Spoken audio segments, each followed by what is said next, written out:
오늘도 주님이 주시는 평화가 가득하시기를 바랍니다. 자, 오늘 본문에서 다윗은 자신을 이새의 아들, 높이 세워진 자, 야곱의 하나님께서 기름 부음 받은 자, 이스라엘의 노래 잘하는 자라고 소개합니다.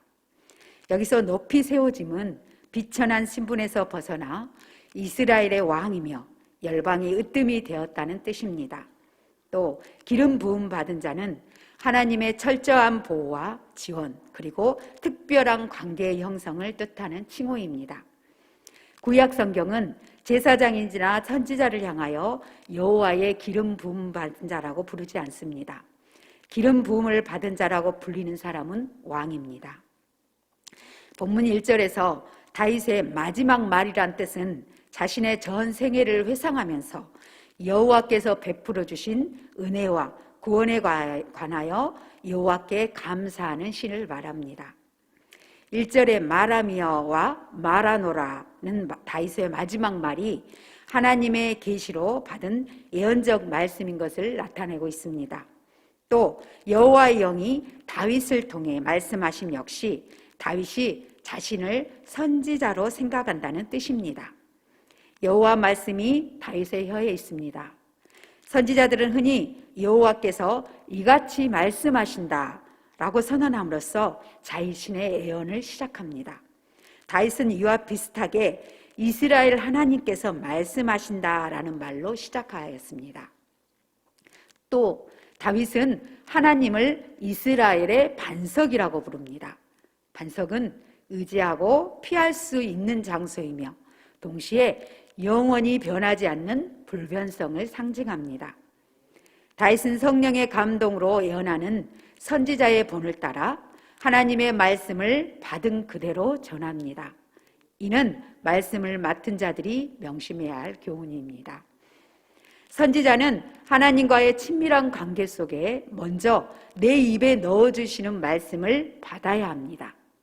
받지 않으면 줄 수 없고 듣지 않으면 말할 수 없습니다.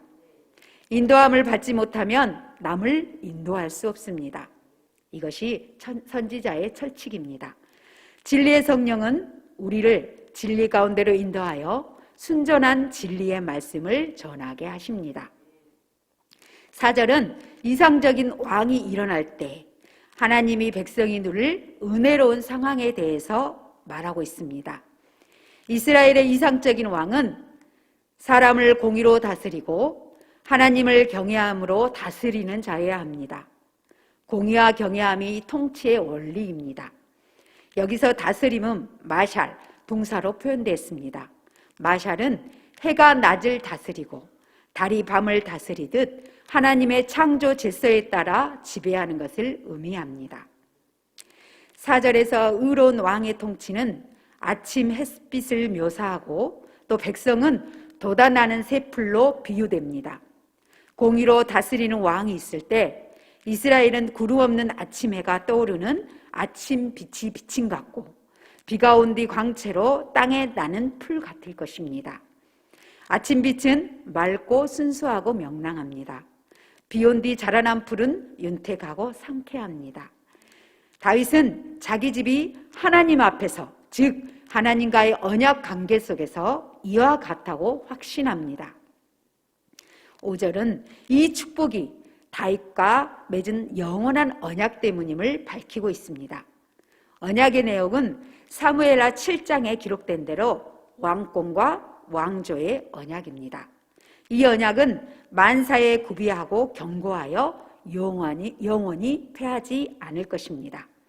하나님은 끝까지 신실하셔서 모든 일에 전적으로 믿고 의지할 수 있는 분입니다.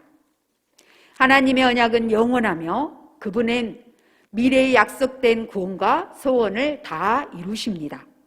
이와 같이 하나님의 약속은 영원한 신실성을 갖습니다. 다윗도 하나님의 약속에 믿음을 초점을 두고 그 가운데 자신을 향한 하나님의 목적을 발견했습니다.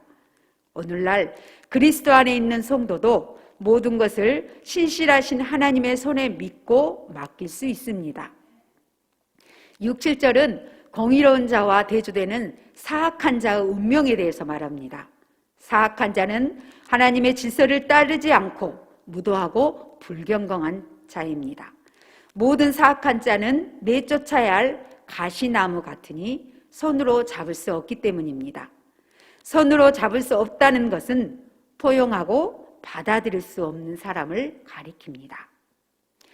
악인의 길은 결국 아무 열매도 맺지 못하고 망할 것입니다. 의인에게 풍성한 축복을 가져왔던 하나님의 사역은 악인에게 타는 불처럼 될 것입니다.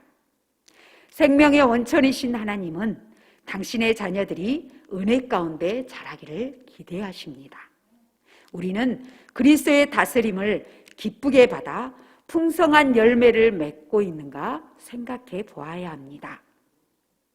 자, 8절에서 11절에는 요셉 맛세벳 엘리아살 삼마의 무용담이 기록되어 있습니다. 블레셋 사람들이 싸우려고 거기 모였을 때 이스라엘 사람들이 퇴각하였습니다. 그러나 세 용사가 남아서 상대를 조롱하면서 싸움을 더두었습니다. 그리고 엘리아살이 일어나서 블레셋을 치는데 그의 손이 피곤해서 칼이 들러붙기까지 싸웠습니다. 그날 여호와께서 큰 구원을 베푸셨으므로 백성들이 돌아와 그 뒤를 따르며 노략질할 뿐이었습니다. 11절에는 하람 사람 악의 아들 삼마가 소개됩니다. 블레셋 사람들이 무리를 지어 녹도나무 가득한 한쪽 밭에 모이니 이스라엘 백성이 도망하였습니다. 삼마가 그 밭 가운데 서서 그 밭을 블레셋 사람들의 손에서 빼앗고 블레셋 사람들을 죽였습니다. 여호와께서 큰 구원을 베푸셨습니다. 여기서 셋 다 삼손과 같은 영웅적인 면모가 강조되지만 나중 두 사람의 경우는 하나님이 큰 구원을 이루게 하셨다고 기록합니다. 이 3인의 행적은 마치 사사의 수준으로 기록되어 있습니다. 10절에 나가서도 사사들에게 쓰이는 용어입니다. 13절에서 17절에는 3명의 용사가 나옵니다. 이들은 30명 용사 중 3명이라고 말하고 있는데 30명의 용사는 다윗의 핵심적인 군사들로 그 명단은 24절에서 39절에 나옵니다. 그리고 여기서 세 사람은 언급되지 않고 있지만 이들에 대해서도 18절에서 23절에 나옵니다. 자, 이들의 업적이 소개되고 있는데요. 이 사건은 다윗이 아직 왕이 되기 전 사울을 피해 아둘람에서 도망했을 때의 일입니다. 30일의 두목 중 3사람이 추수 때에 아둘람 굴에 이르러 다윗에게 나갔습니다. 이 3사람은 앞서 언급한 요셉바세벳, 엘르아살, 삼마를 가리키는 것이 아니라 다른 3사람을 의미합니다. 그때 블레셋 사람의 무리가 르바임 골짜기에 진을 쳤습니다. 다윗은 산성에 있었고 블레셋 사람의 요새는 베들레헴에 있었습니다.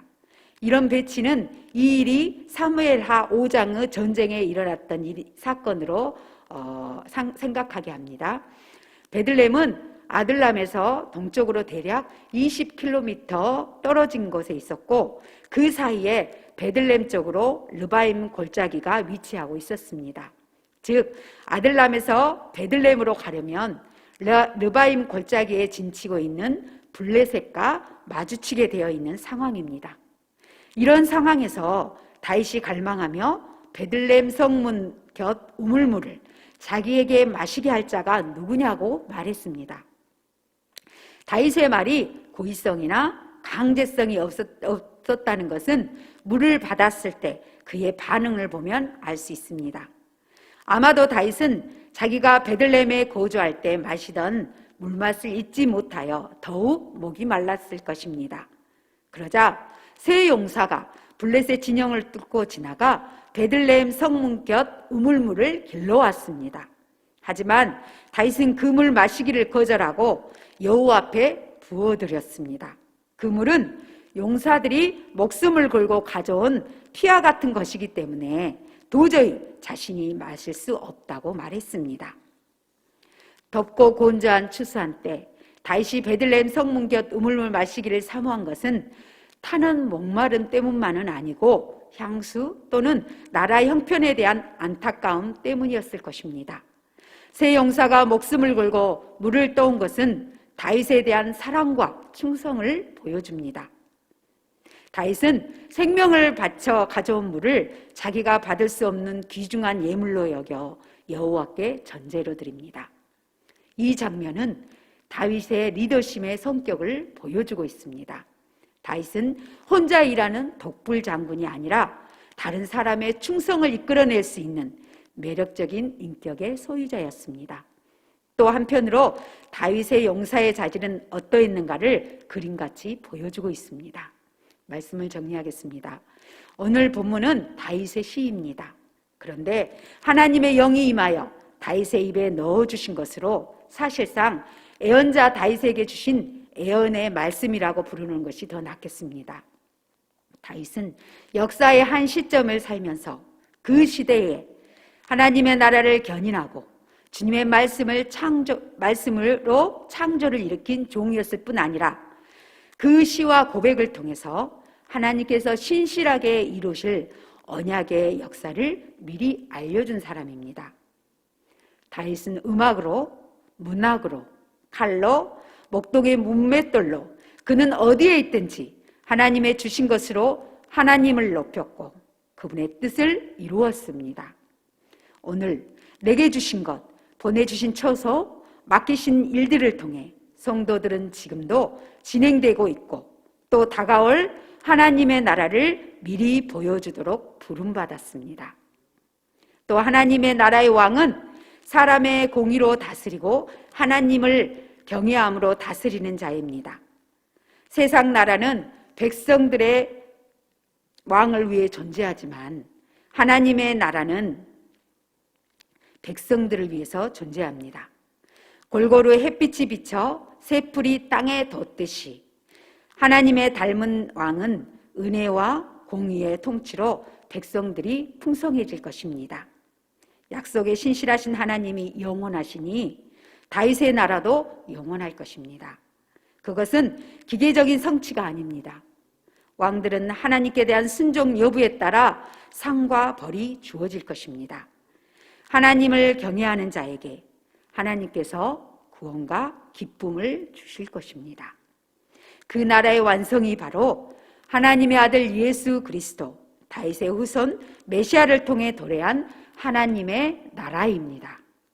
마지막으로 15절, 17절을 보면서 우리가 다시 묵상해야 할 것은 다시 다윗이 베들레헴 우물을 간절히 사모한다는 말을 듣고 명령도 내리지 않았는데 세 용사는 목숨을 걸고 물을 떠왔을 때 다윗은 부하들의 생명이나 다름없는 그 물을 마시지 않고 하나님께 부어드림으로써 자기 권력을 사적인 만족을 위해 부르지 않고 부하들의 운명을 같이 하겠다고 선언했습니다.